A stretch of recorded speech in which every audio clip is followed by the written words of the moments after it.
step 1, listen. Step 2, learn. And step 3, activate. I like what we're talking about, sort of adapting what we have.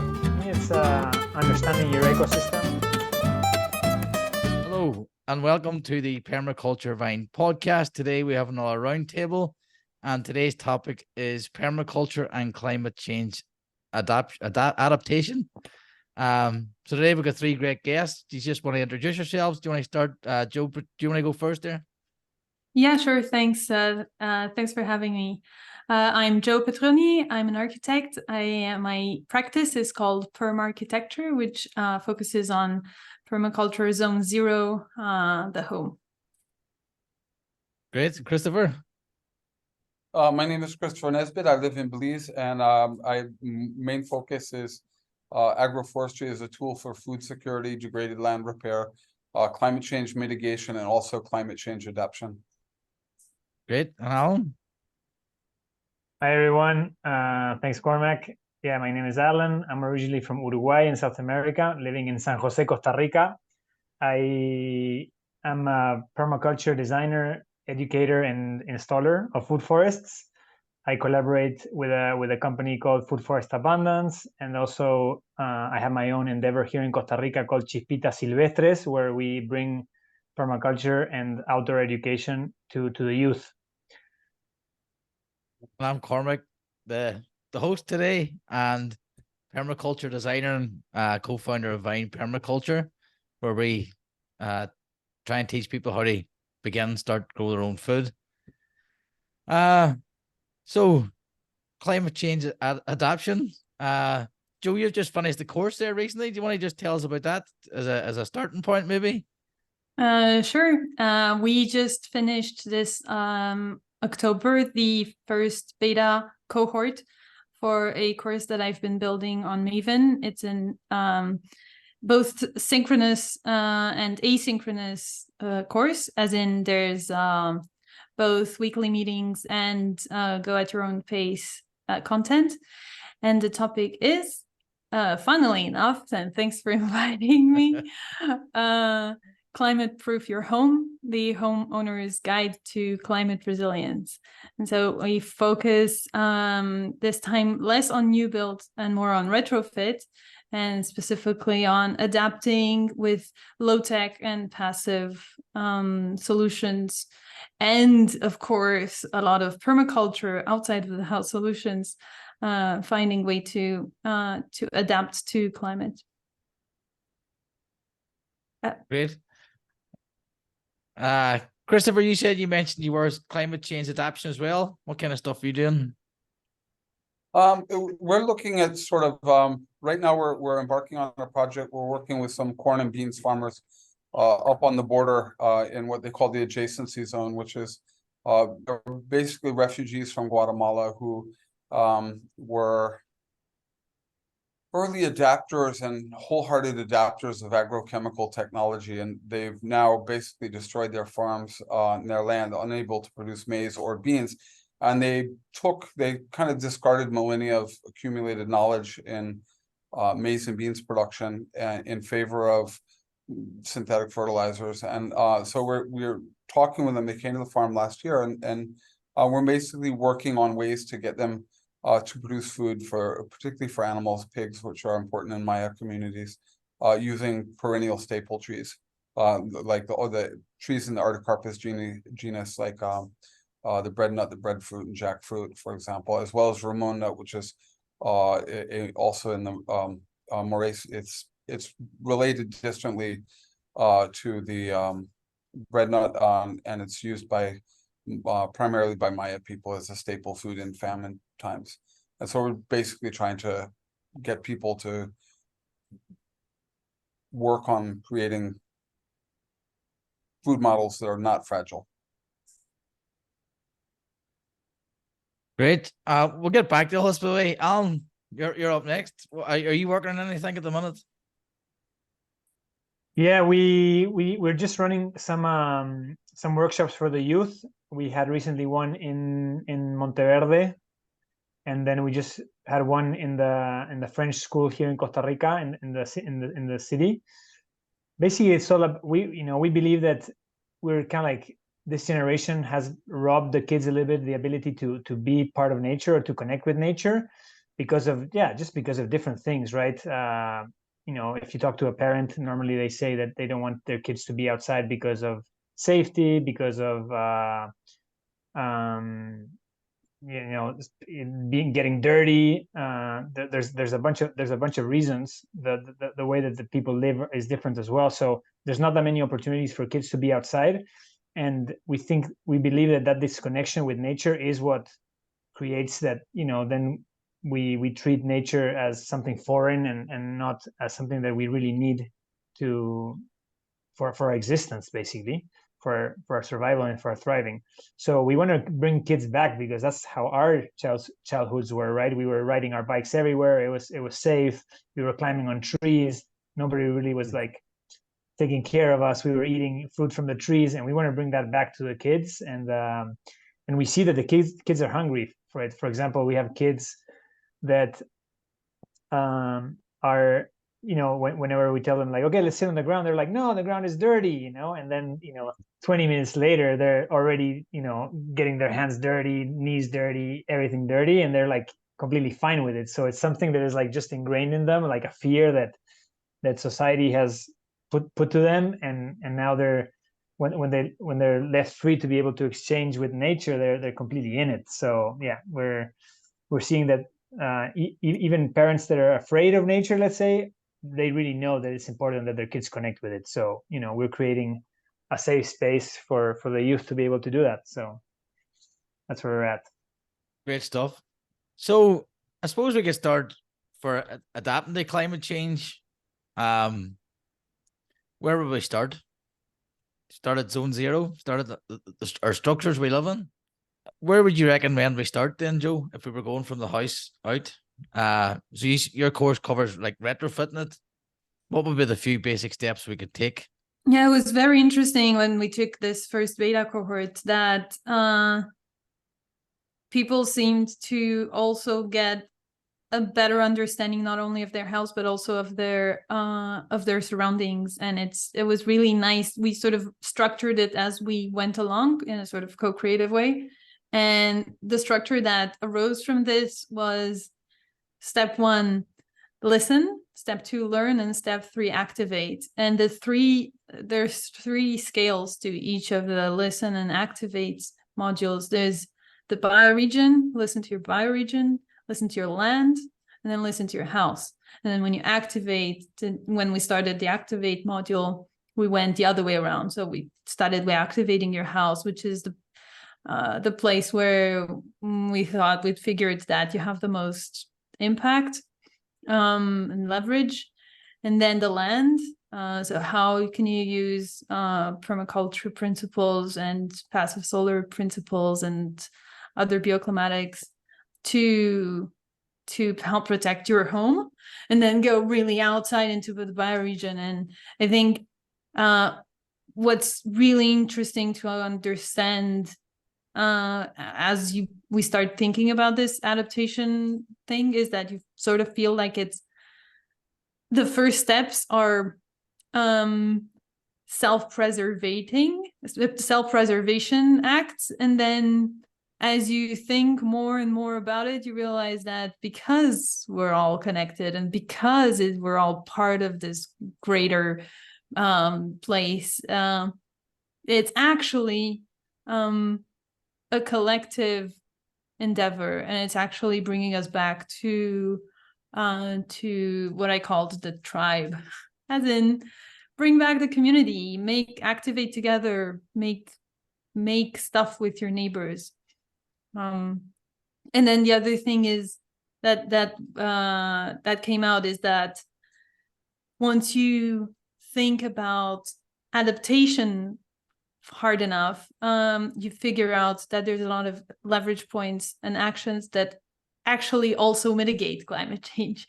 So restoring bioregions, regenerating watersheds, stuff like that, not only helps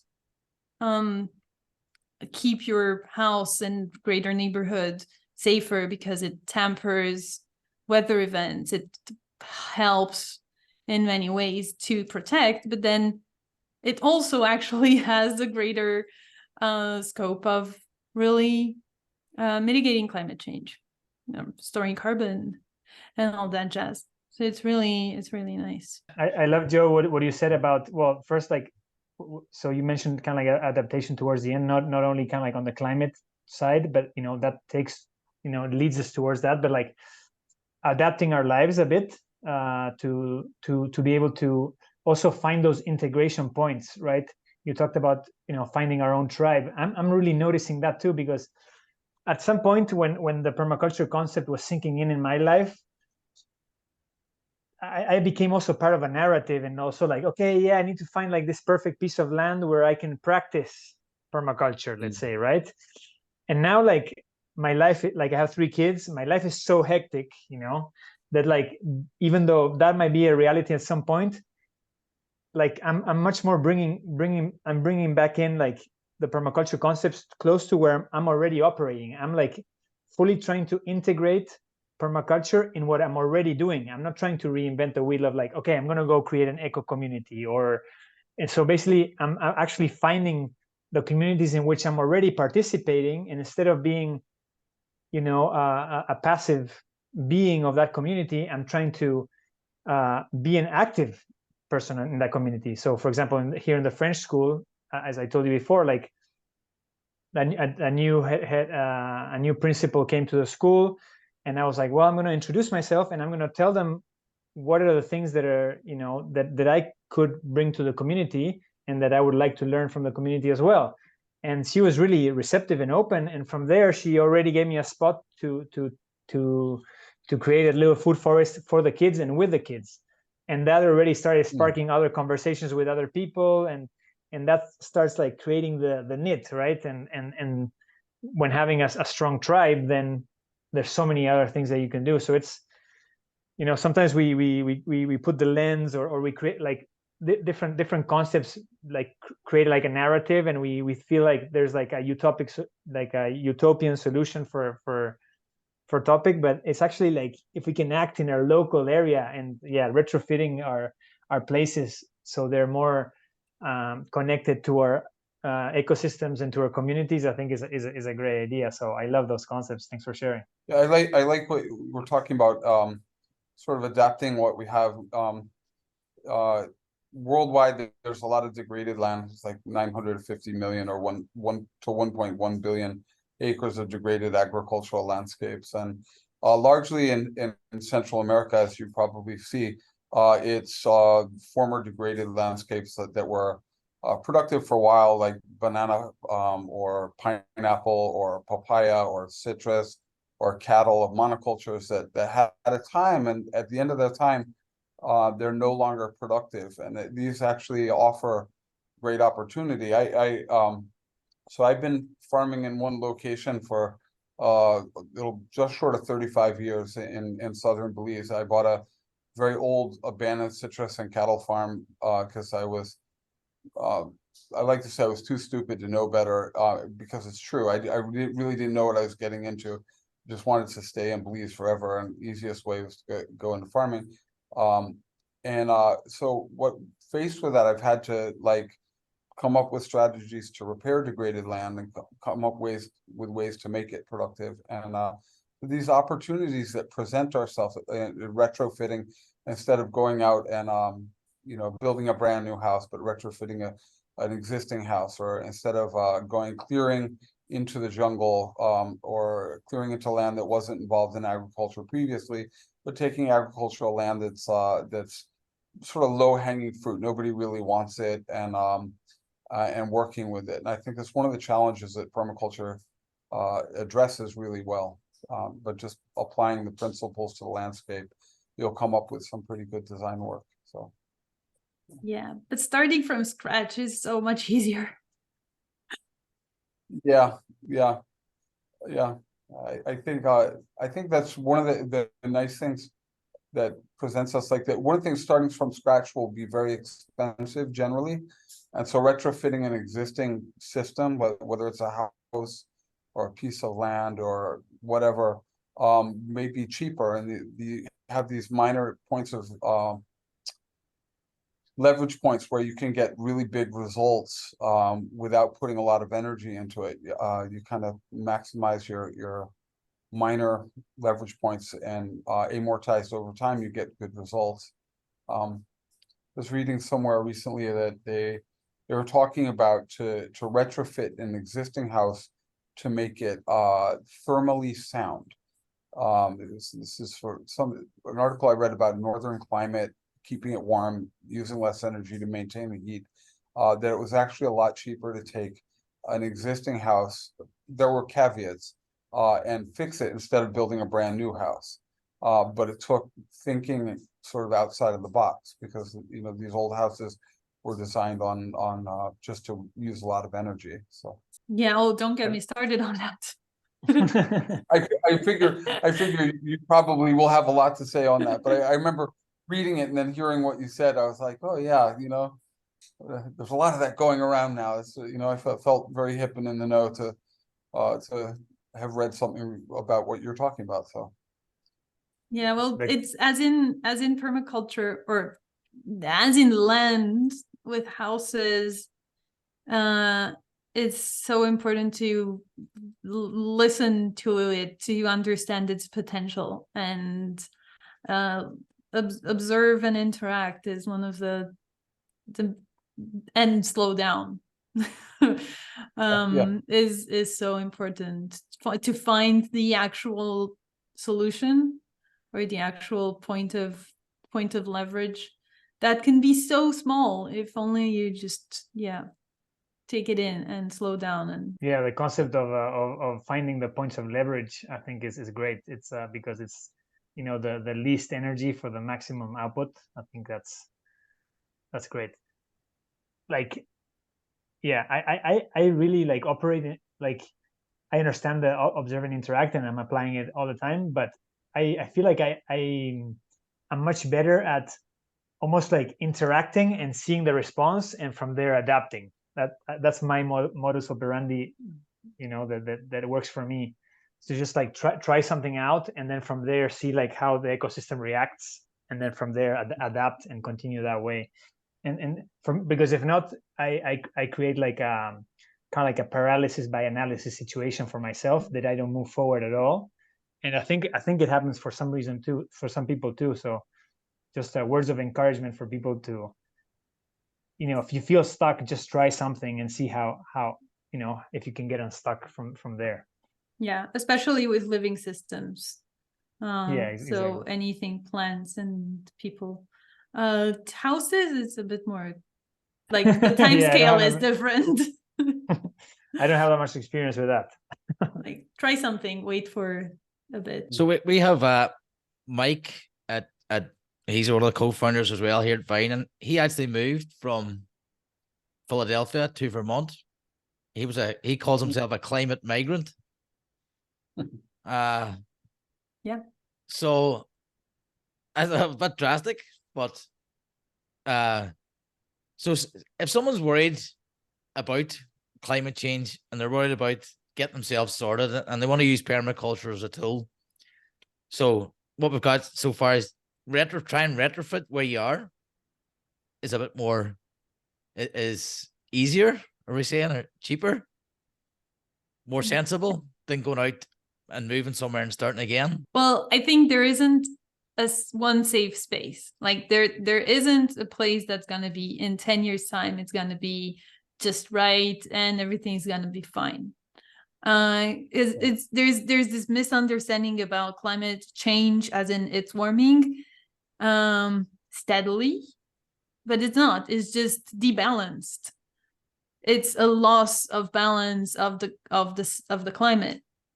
And so that brings about not only this warming, but this warming brings about serious extreme events. Yes. So there isn't any place that's going to be better. But there are a lot of places that right now are suffering much more. Yeah. Like Texas is getting like completely out of proportion, right? Temperature wise. I'm just sticking to US right now because you gave this example. So yeah, moving might be needed, but then what we really need to do is sort this out. Yeah, we've actually we just had the most brutal dry season last year, and I mean really brutal. 20-year-old cacao trees that were really well established died. We had some fair amount of trees die in our agroforestry system, and then we had what was up until last week what I would call a really mild rainy season. We just didn't get the rain that we expect, and we get let's see, we get over 4 meters of rain where I live per year, and the majority of it falls from May or June through December, with heavy in July and August, and sometimes in October. And this year we just never got the kind of rain that we expect. I don't have a rain meter anymore. I'm much too lazy and also too busy doing other things to do that. I used to keep records, but I just know we're not getting enough. Luckily, this last week, like including today, I woke up yesterday to come to the north of Belize. So we're working on a vanilla project with some women on behalf of the government, and we saw the rain coming, and I could have left today, but this morning when I get a phone call from the village saying the river's flooded, and I live on a river, I live up a river, but we can only get there in a dugout canoe. So yeah, climate change is real, and it's really kind of scary, because I spent basically my entire adult life working on planting trees based on a anticipatable weather pattern that's changing. And we're seeing climate refugees coming into Belize from Guatemala. The Western Highlands have been in drought for 7 or 8 years now, parts of it, and so that's absolutely terrifying. The one place I would say that yes, it may get worse everywhere, it may not get worse everywhere. Anybody in lowland areas on the coast, move now, because there's going to come a time when all of a sudden all this coastal cities are going to be in serious trouble, and there's no plan for where to relocate those people. So my own little tidbit of bummer for everybody today. Well, we try and focus on solutions. That's why, because I think a lot of conversations around this just turn into a doomsday event, and then permaculture as a solution. I think if you follow permaculture, but you're practicing permaculture where you are and have been for years, how are you, like, if you've lost trees there, how are you mitigating against it now? Well, I'm 57 years old, so I figure I probably have another 8 years worth of work, and when I'm about 65, I'm going to find 2 trees that haven't died. I'm going to buy 1 hammock, and I'm going to tie it up, and I'm going to read that big stack of books that sit and accuse me of not reading them. Maybe even write one. Who knows? But I mean, I'm not ancient, but I'm towards the end of my productive lifespan. But what worries me is I've got kids, I've got grandkids, you know, I've got former students who are young adults now, and I worry about them. I worry about the world that they inherited. I don't know what they're going to get. So in the meantime, one of the things is that we have found is while annual crops such as beans and corn, for example, will fail in half of Belize in 2019, the northern half of Belize rather, the corn crop and the beans crop mostly failed because of drought. And what we found was deep-rooted trees like the breadnut, the Artocarpus camansi, and the breadfruit, Artocarpus altilis, or the jackfruit, which is Artocarpus heterophylla. These were affected. They had decreases in production, but they were deep-rooted and able to access and still got production. And how do we get people? How do we get people to start doing that? Because it's not just that they're going to be productive in times of soil moisture stress. They're also actively drawing down and retaining carbon in the landscape. And that's one of the things that we're trying, that we're trying to work with farmers and convince people to do, it's very, very hard because the two industries that are the most recalcitrant to change are both forestry and agriculture. And agroforestry kind of encompasses both of them, and both foresters and agronomists tend to bristle at the idea that the existing paradigm of sort of cost of labor and inputs and capitalization over here versus kilograms per hectare times dollar value per kilogram over here is not sustainable. You know, there's got to be some other factors in the consideration. So it's very, very hard. So I guess my main concern is that we're not moving fast enough to address it. And I say this as somebody who's been talking about this for last 20 years. Also, a nice thing is, the encouraging thing is part of the conversation. But we're woefully inadequate in the amount of work that's getting done, in part because it challenges the dominant presumptions and the vested interest that benefit off of them. Yeah, I always think that we can't wait for other people to do it. We have to do it ourselves. Because if we wait around for people in government or whatever they do these things, it'll be too late. So we have to start. It has to be a ground up thing, and that's part of the reason for this series. Is like, right, well, how can permaculture help people? So if you take it back, so just sort of in a practical sense. So we have the house, the home. So we have the home. We have get community.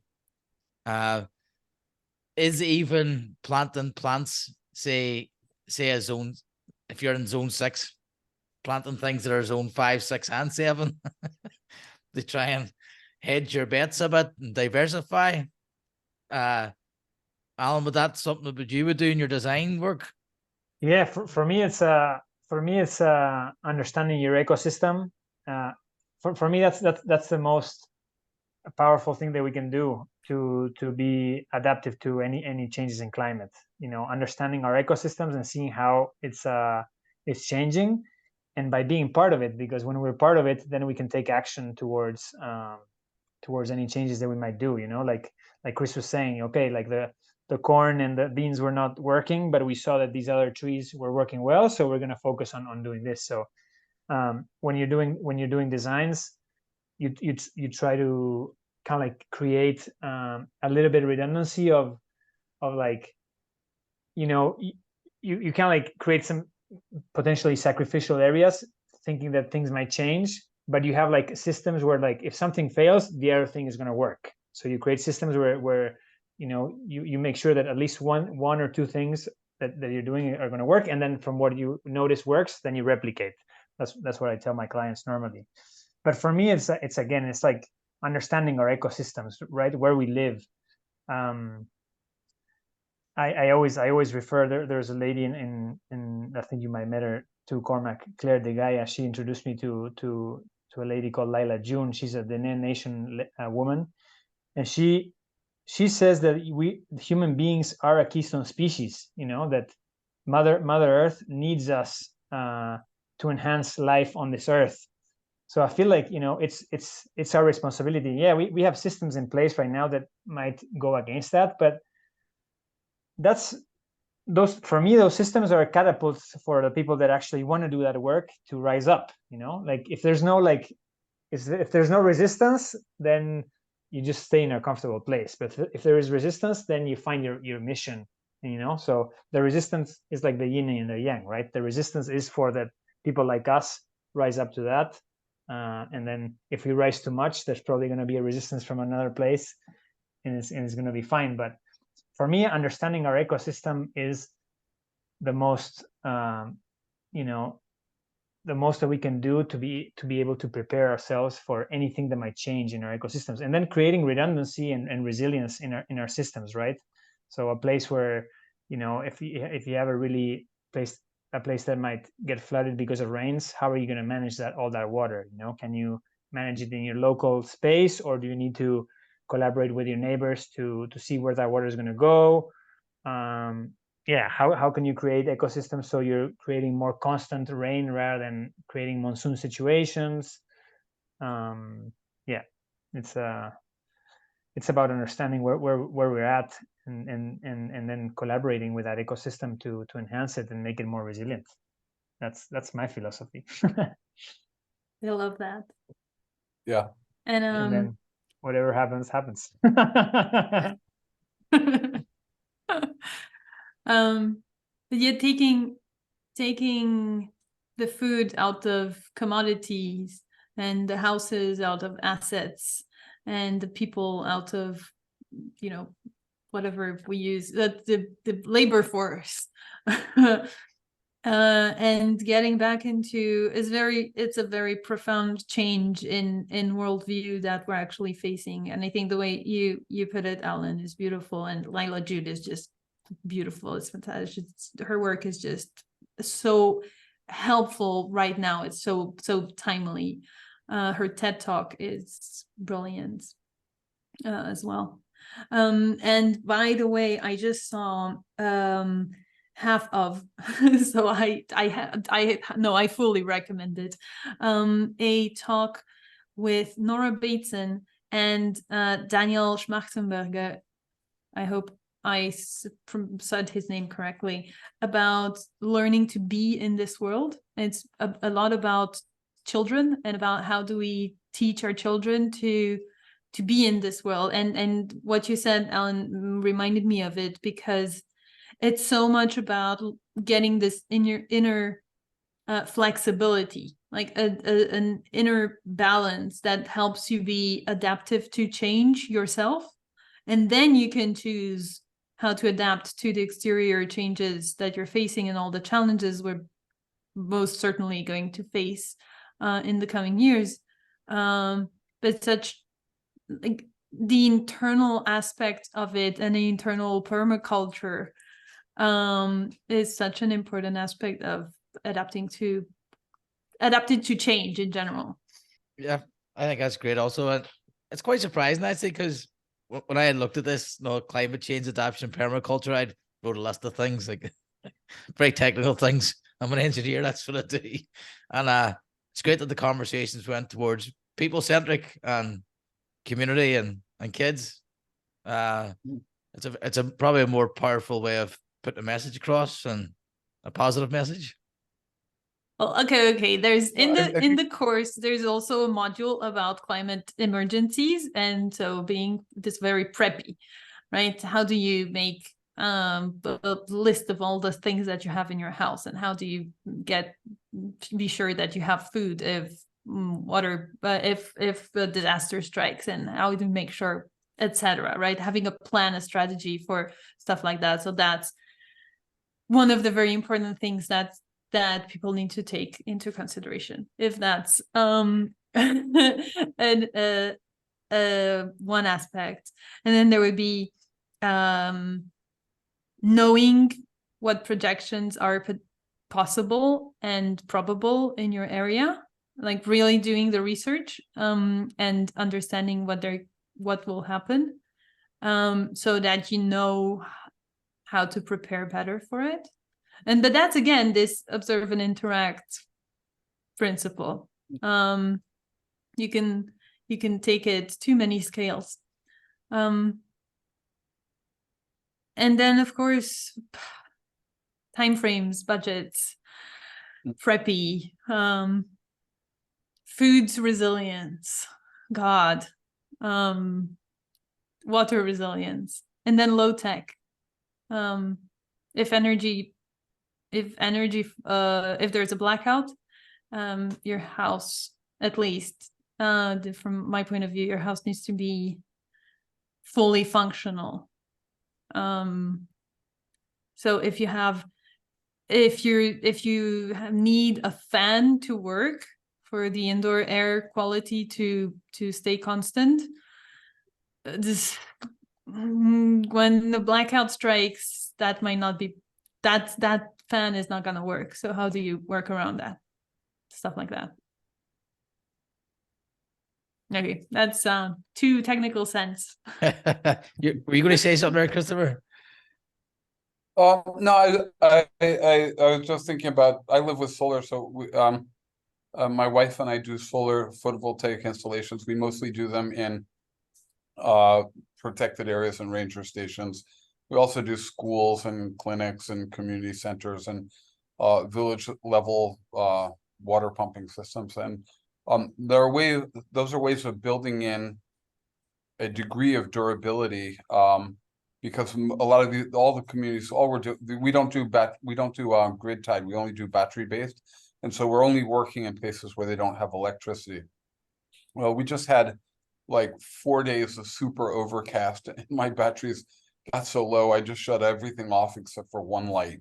It was really depressing because my wife was up here in the north visiting with her grandchildren, and while I was on the farm collecting the vanilla for this workshop, and I was sitting under one little 12-volt light, little LED light, reading my little book at night. And but I realized it wasn't honestly that bad, because when I started out, when I first started farming, I had a candle and I would sit in a hammock and hold my book and read it like that.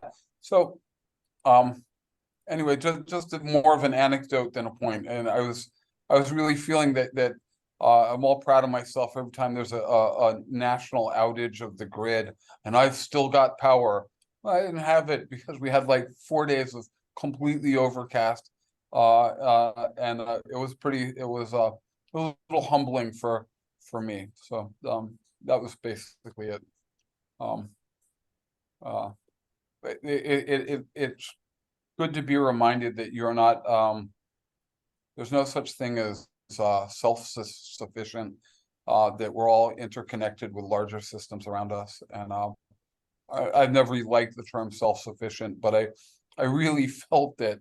I'm so proud of my little electrical system that I've gotten. Here I am under one light bulb trying to make sure the battery doesn't get depleted to zero. So, yeah. Yeah, I like that. I like that. Yeah, I always never really resonated with the self-sufficiency. I started like calling it community sufficiency, but yeah, it's actually like more like, yeah, I like what we're talking about, sort of adapting what we have. Resilience. And I also, there's a nice kind of like juxtaposition with, like, I think Joe was mentioning it before too, like kind of like slowing down, right? Like slowing down is really the solution, really, connecting and slowing down and not being, in this like kind of like chaotic rush of like consumption and production and all this stuff. I think like that's really the solution. And then really observing, and then from there acting maybe. But then there's also like the urgency, right? Of like things need to change because you're not doing things fast enough, right? There's that kind of like interesting juxtaposition that I don't know, at least I feel in my life, right? Oh, I need to get these projects going because I don't know, there's something within me that tells me that I need to get them going. But at the same time, there's a part of me that is like, we could just be living much simpler and not being stressing out about all this all the time. Like, so there's an interesting concept there. And then you also were mentioning, Joe, about kind of like the resiliency with food. And for me, that looks like also like retraining ourselves with what we can actually eat that is like local to our ecosystems. Here in Costa Rica, there's so many edible stuff that grows, and probably there, Chris, and Belize as well, that so many like edible things that were just like so westernized that we don't eat anymore because they're just like, indigenous diet or whatever it might be. They're just like got thrown out of the window. Being able to start incorporating those things in makes it much more resilient, because here in the tropics there's forest everywhere. If we learn how to eat from the forest again, there's almost like no chance that we're gonna run out of food in this ecosystem, right? But we might run out of food just because of lack of knowledge. Because, oh, there's no tomatoes. Okay, but there's there's taro, and there's and there's chicaquil, and there's Right. So, and I think that happens also like and that happens in a lot of places too, right? That why are we not eating nettles all the time, or or just I get we were in a couple of years ago, we lived in a chestnut grove, And throughout Europe, and especially France, throughout the World War, they fed themselves on chestnut flour, and now everywhere that whole region is full of chestnuts. Nobody takes them, nobody collects them, nobody does anything with them, because it's hard to pick, it's hard to work with it in the current systems, but it's such a beautiful asset to think about. And acorns are the same, even though more bitter. Frankly, it does need readjusting tastes and levels of comfort and what we think is culturally acceptable and stuff like that. Yeah, I was in Paris, and I don't know exactly where. I think it was in front of the U.S. Embassy in Paris. It was full of chestnuts on the ground, just full of food. I lived in the Netherlands for a bit, and the way that they did it in the Netherlands is they just like strike them and then just put them on top of like a fire, and then they cracked open, and then you just eat them. So yeah, like it's a little bit of work, but not so much. We also had a designer in our team a while ago called Kevin Feinstein, and he was telling about he was also comparing like acorns versus wheat, the processing of both.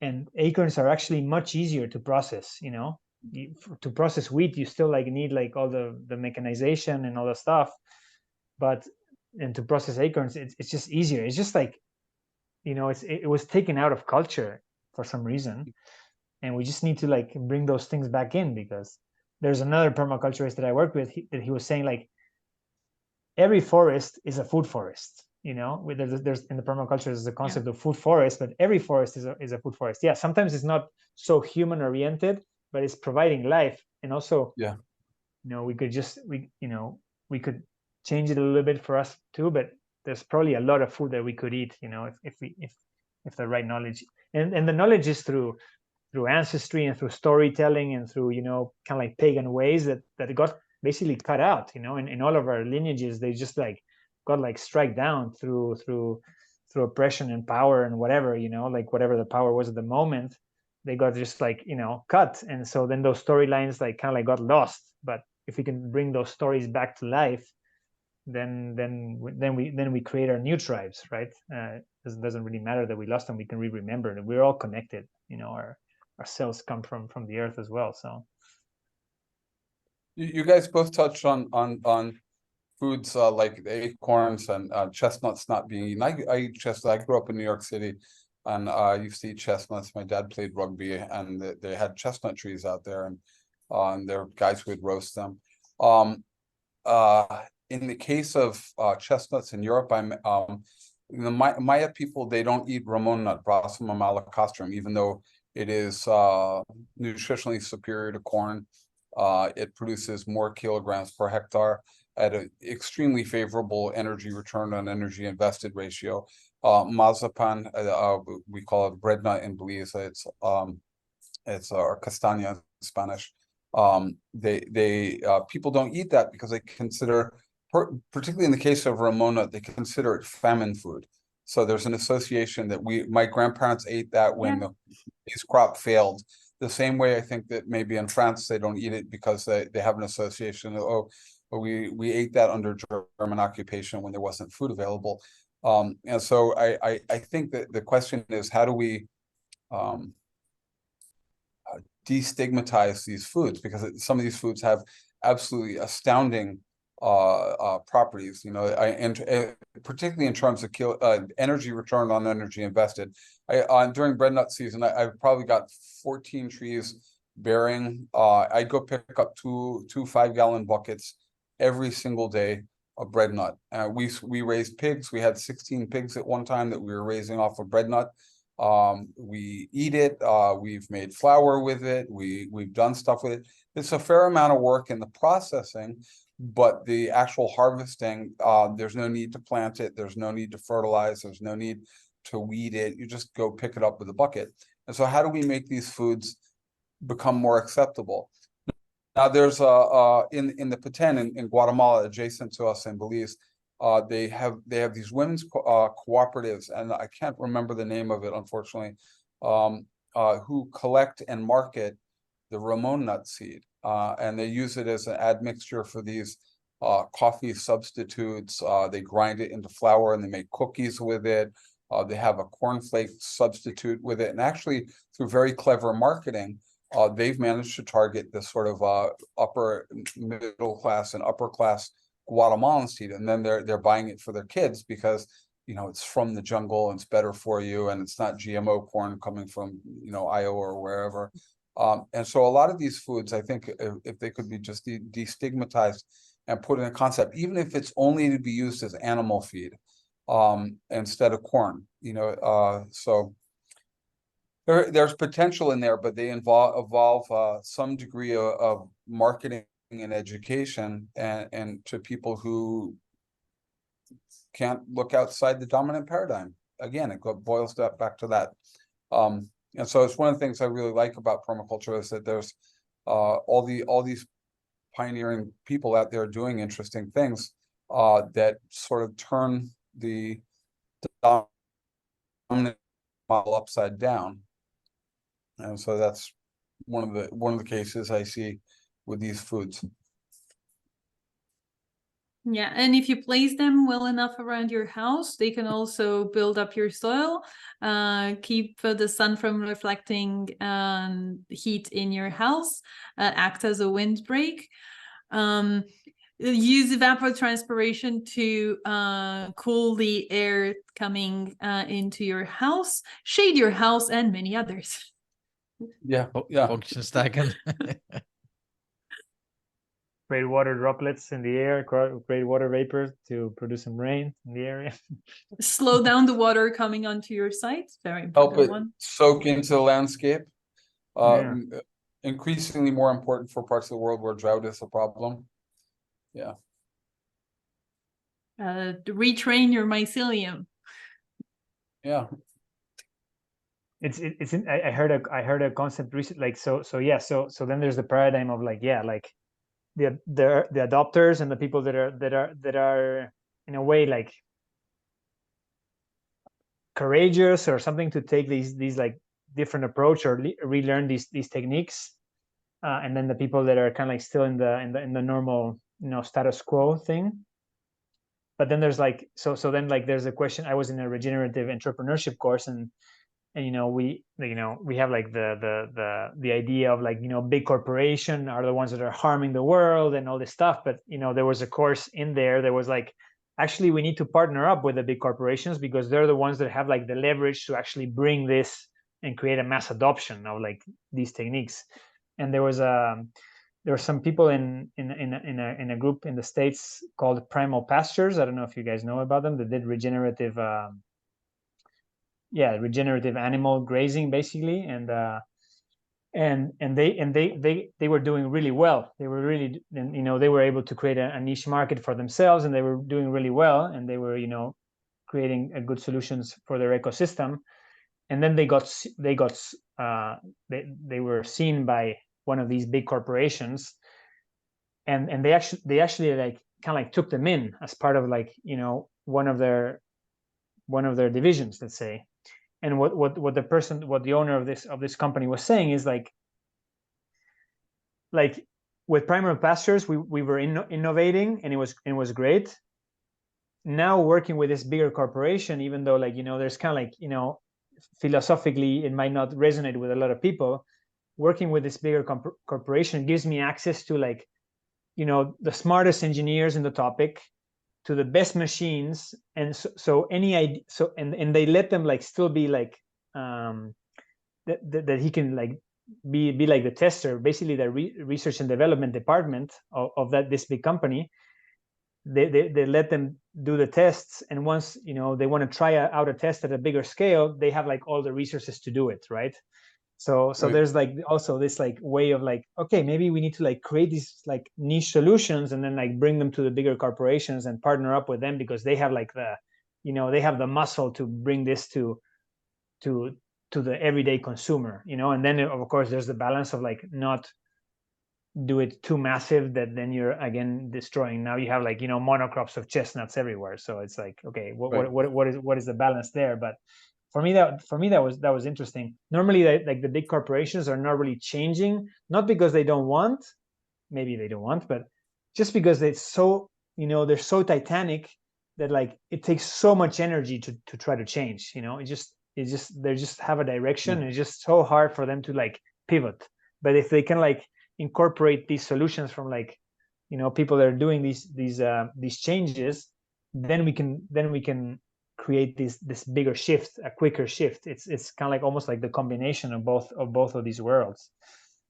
For me, for a long time, I was like, no, the big corporations, like it's crazy. Like I even like, you know, regarding the oil and gas industry, I was like, oh, that's the evil, you know, and all this stuff. And then I read this book called Plant Intelligence in the Imaginal Realm by Stephen Harold Buhner.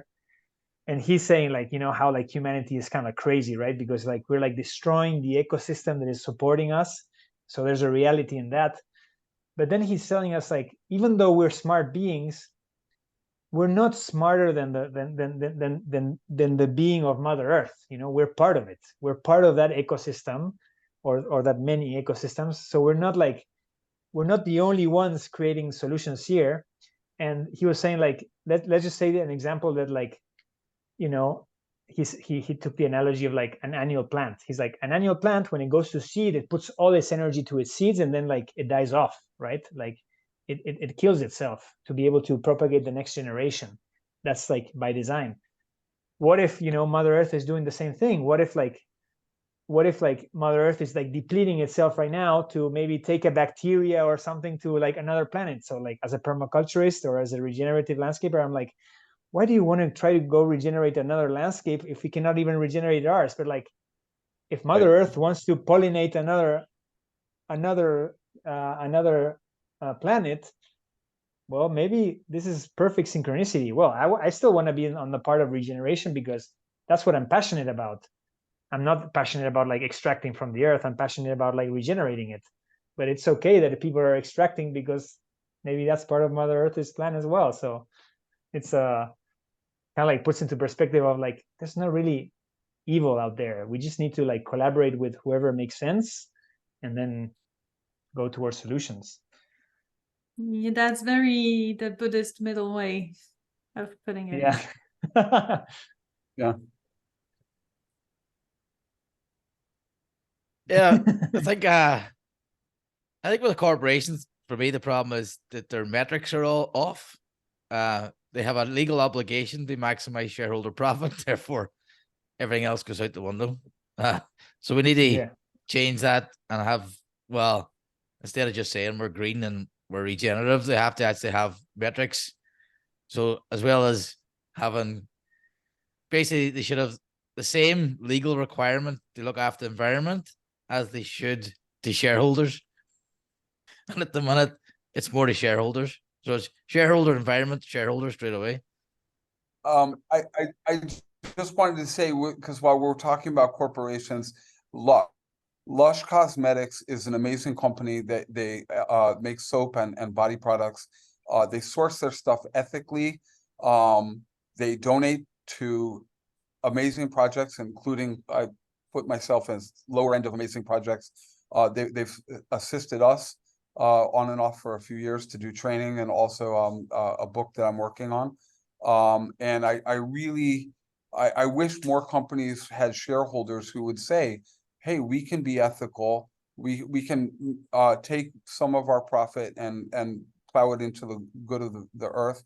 And I just want to pimp Lush because I truly love what they do, and they're absolutely amazing company.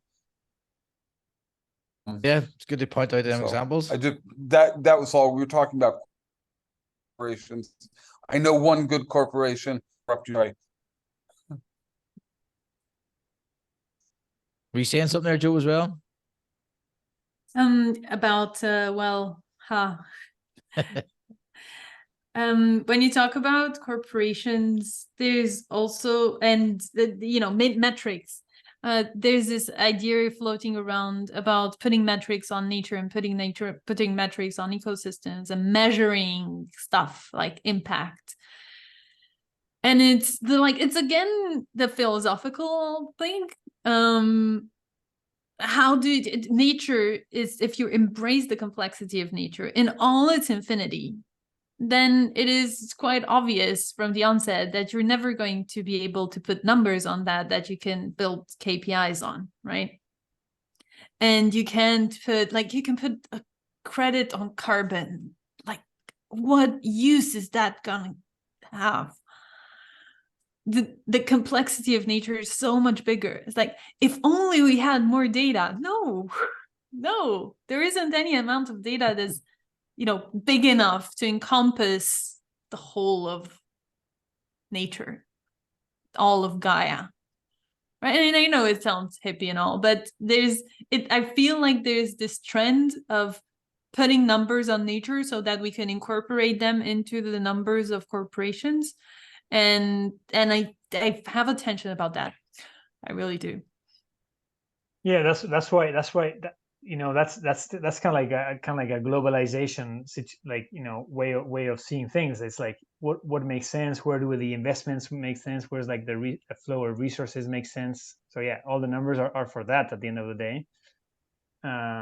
So that's why we need to also change the paradigm of like focusing more local. Like when you're local, you can actually see solutions that you don't have to like have numbers for, right? Like in my house, I have an ecosystem that used to be a grassland. It didn't house any life. I had to cut it every 2 weeks. The easier metrics to quantify. Sorry. And now I have a food forest that gives me some food, and now I see like different birds coming in. So it's not really quantifiable, but I can see the change. I can actually see the expression of the change and the more resilient that this ecosystem is based on what it was before. So yeah, like you're saying, how many, like in this little piece, how many variables could I start putting in the equation? It's like impossible to do. If I like birds, maybe I can start putting like, oh yeah, I saw this bird and I saw this other bird and I saw this other bird, but I cannot have all the variables. And also you can trust your instinct because it's something that you can hold. Your mind can hold its relationship with that ecosystem, with that scale of a place. That's right. Whereas when it gets too big, it gets completely out of scale and out of our possibilities within our heads. We can't hold that much complexity. Christopher, were you saying something? I think you cut off. Well, yeah, sorry, my timing is bad. All of a sudden I start talking and then the loop catches and you guys are talking. So I don't mean to interrupt anybody. I'm rude in general, and but I didn't mean to be today. One of the things is the metrics that need to be measured is what is the cost of eliminating these ecosystem services that we depend on, and that's actually really a lot easier for these economists to tabulate, because it's like, okay, what is a landslide cost? What is a water table that disappears cost? What is a wildfire cost? And all of these are consequences of actions.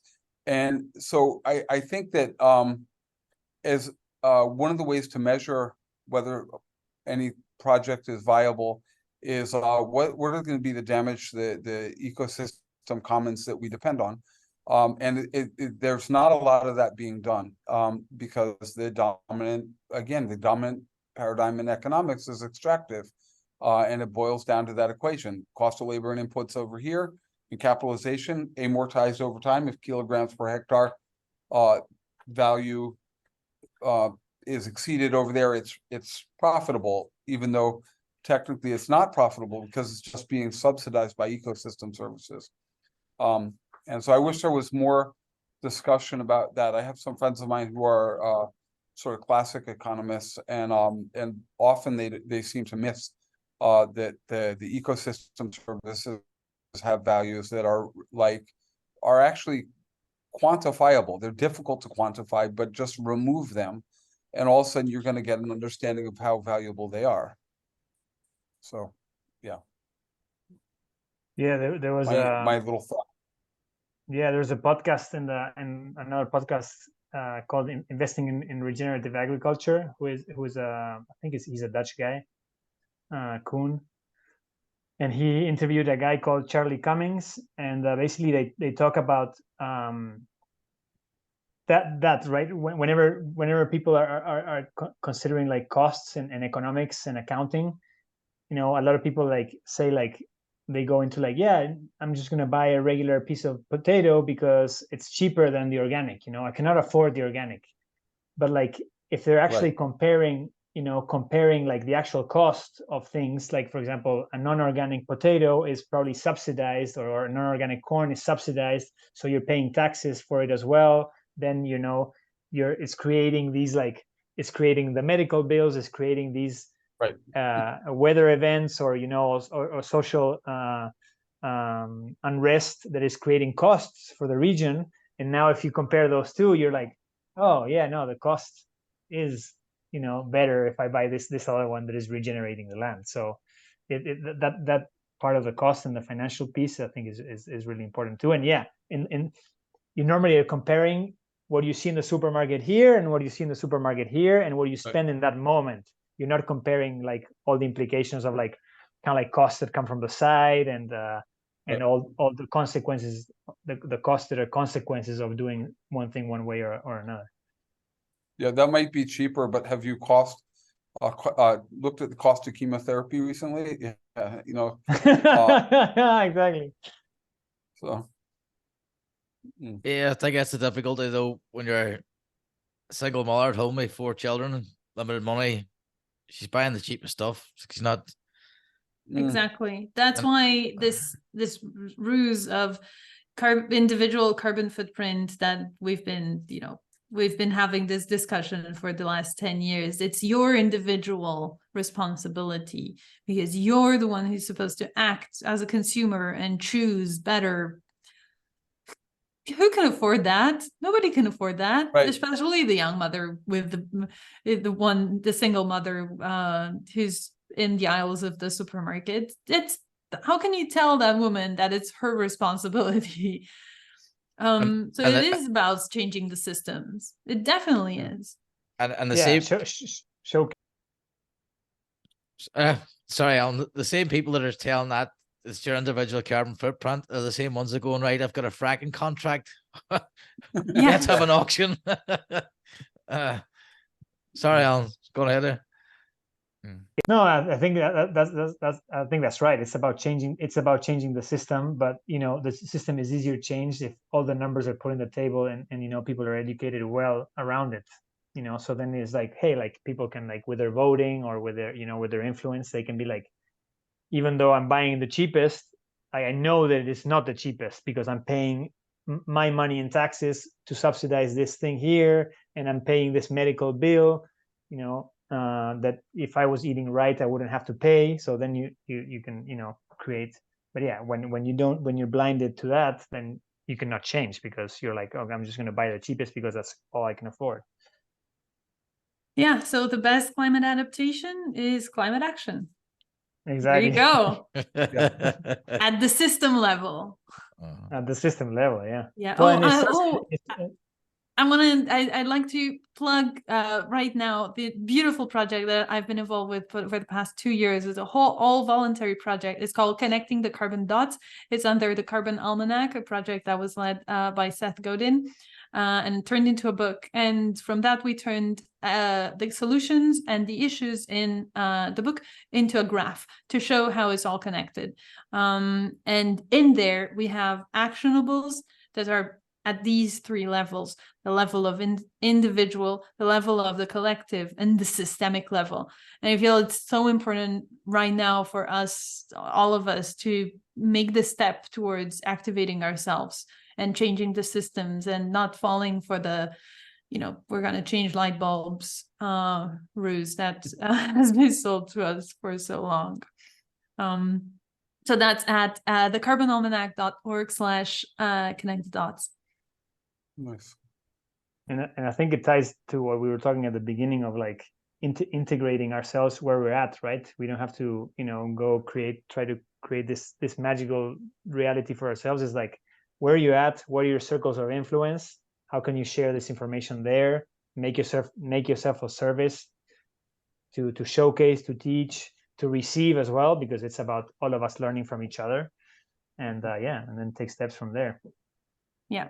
Make places better one by one. Because there's a lot of us. Yeah, more and more. We need a map. Guys, this has been a fascinating discussion. Do you just want to have a quick, we'll go around the circle again there just for any final words? We can wrap us up. Joe, do you want to start? Yes, I would like to thank you all, three of you, for this surprising conversation, because we drifted way far from what we thought we were going to be discussing. It was really so much fun. Thanks. Christopher? Thank you very much for having me, Cormac, Joe, and Alan. It was wonderful spending this time with you. I really appreciate it. I'm always happy when I'm in a room full of smart people doing amazing things. So an honor and a privilege to be here with you. Alan?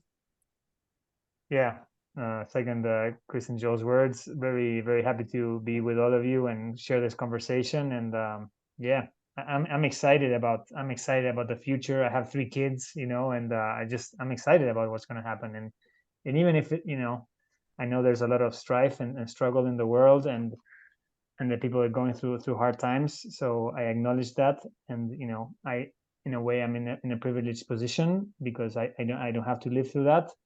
I think there's exciting things that are coming for humanity, and things that we can look up for, and things that we can do about, right? That's what Light at June does. We are like generators. We are connected to this earth, and we need to we need to be responsible and take actual action on it.